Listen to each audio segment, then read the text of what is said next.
OMG, dahilan kung bakit mas pinili ni Paulo si Kim kesa kay Janine.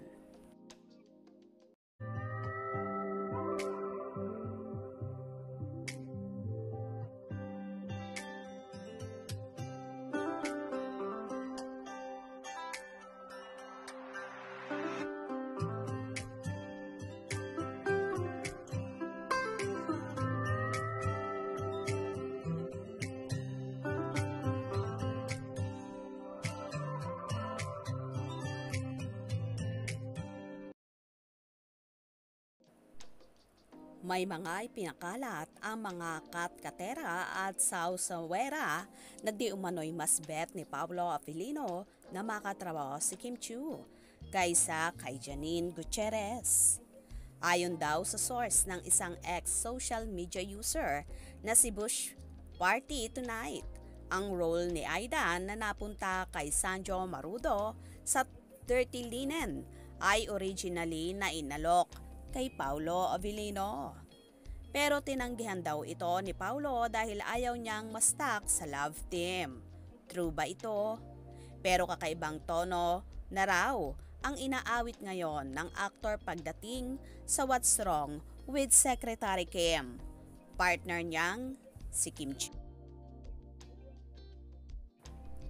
Nagtataka raw sila dahil tinanggap ni Pau ang role ni Vice Chairman sa Pinoy adaptation ng Well Love, Korean series, considering na hindi raw naman forte ng aktor ang romantic comedy.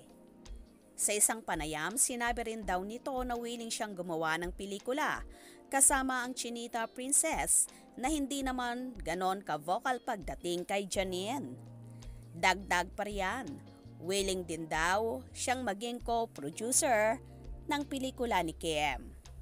Iba rin daw ang galawan ni Paulo pagkasama si Kim, lalo pat kilalang very private, reserve at low profile ang personalidad ng aktor. Lahat daw ito ay nagbago nang magkatrabaho sila dahil naging madulas ang dila nito. Isa raw sa pruweba ay ang repeat ng kanilang pagsasama sa What's Wrong with Secretary Kim after their team up sa Linlang.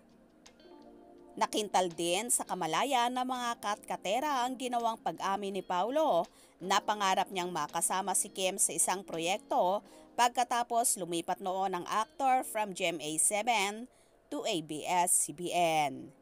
Ibig sabihin noon pa man ay pinapantasya umano ng aktor ang kanyang leading lady. Ano nga ba meron ng isang Kim Chiu at gano'n na lang kabilis, tinanggap ni Paulo ang mga proyekto na kasama si Chinita Princess. At tama naman ang nakikita ng mga tagahanga sa kakaibang galawan na ipinakikita ng Kim Pao. Lalo na nga ni Paulo na malihim na tao. Pero ngayon kung papansinin mo ay tila open na open at game na game kay Kim Chiu. At in fairness, kahit anong gawin pa sa kanya ng dalaga, talagang gora din siya. Dito at lumalabas din sa binata ang pagiging makulit nito at kasabihan na nga ng iba na nakakapansin na tila nahawa talaga ang aktor kay Kim na super energetic at kengkoy sa set at sa lahat ng bagay. Malamang ito ang isa sa mga dahilan ni Paulo para sa kanya ay matagal na niyang pinapangarap at makatrabaho at makasama ang nag-iisang Queen of the Dance Floor. Abay magaan at masarap pang katrabaho, si Chinita Princess. Gets nyo ba yon? Kaya naman tumutok at huwag na huwag pahuhuli sa mga maiinit na kaganapan. Mga ka-scoop, anong inyong magiging reaction sa bidyong ito? Comment below.